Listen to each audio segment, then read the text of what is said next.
Durante décadas, afirmaron haber visto lo que nadie más podía ver: casas embrujadas, entidades oscuras, objetos malditos. Miles de personas creyeron en ellos. Otros los llamaron fraudes.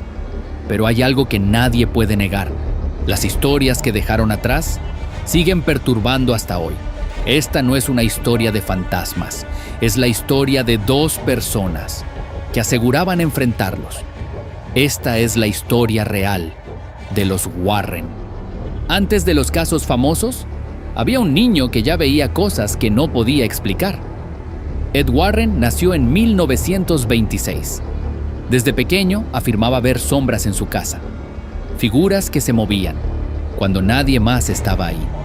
Creció con una idea fija: el mundo paranormal era real.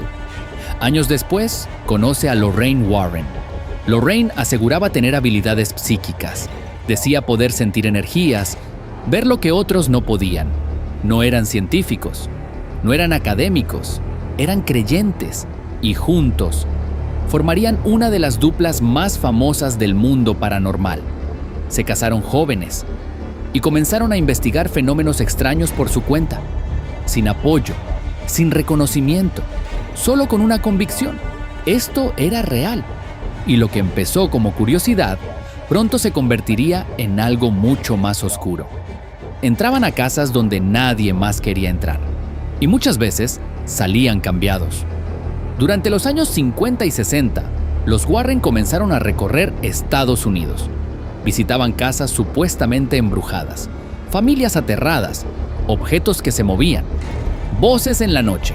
Ellos escuchaban, observaban y afirmaban: había algo más. Crearon la New England Society for Psychic Research, una de las primeras organizaciones dedicadas a investigar lo paranormal.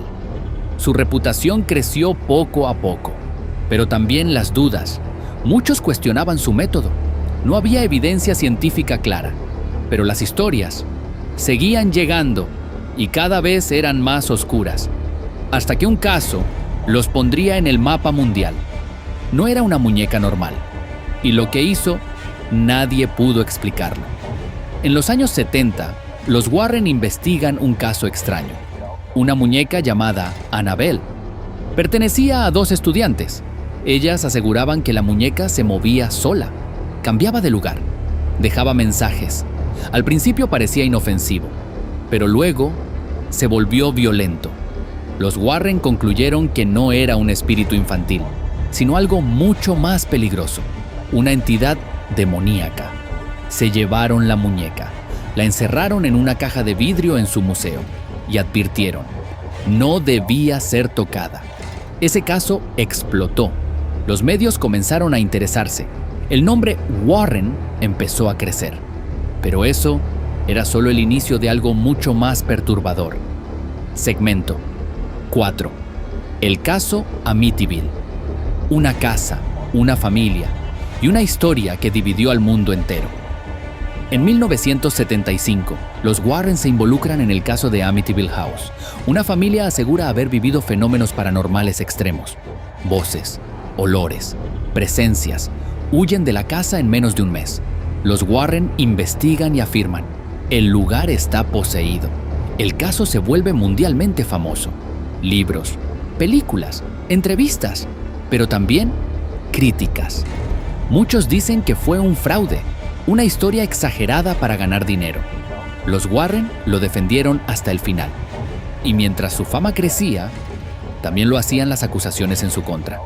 Algunos eran héroes, para otros, manipuladores. A medida que ganaban fama, también crecían las críticas. Científicos los rechazaban, escépticos los desmentían. Decían que no había pruebas reales, que todo se basaba en testimonios y miedo. Pero los Warren seguían firmes. Ellos no buscaban convencer a todos, solo a quienes necesitaban ayuda. Aseguraban haber investigado más de 10,000 casos. Muchos nunca se hicieron públicos, casos que, según ellos, eran demasiado peligrosos. Pero hubo uno que incluso para ellos fue demasiado. Arne Johnson. Por primera vez en la historia, alguien usó la posesión demoníaca como defensa legal. En 1981, Arne Cheyenne Johnson es acusado de asesinato. Su defensa fue impactante. Estaba poseído. Los Warren participaron en el caso. Afirmaban que el joven había sido afectado por una entidad demoníaca. El juicio se volvió mediático, pero la corte no aceptó la defensa. Arne fue condenado. El caso generó polémica mundial. ¿Era real o una excusa? Los Warren insistieron. Esto era evidencia de algo más grande. Pero su vida también tenía secretos que pocos conocían. No todas las historias de los Warren eran sobre fantasmas. Algunas eran sobre ellos. Con los años comenzaron a salir críticas más personales. Ex colaboradores los acusaron de exagerar casos. Otros afirmaban que manipulaban historias. Incluso hubo controversias sobre su vida privada.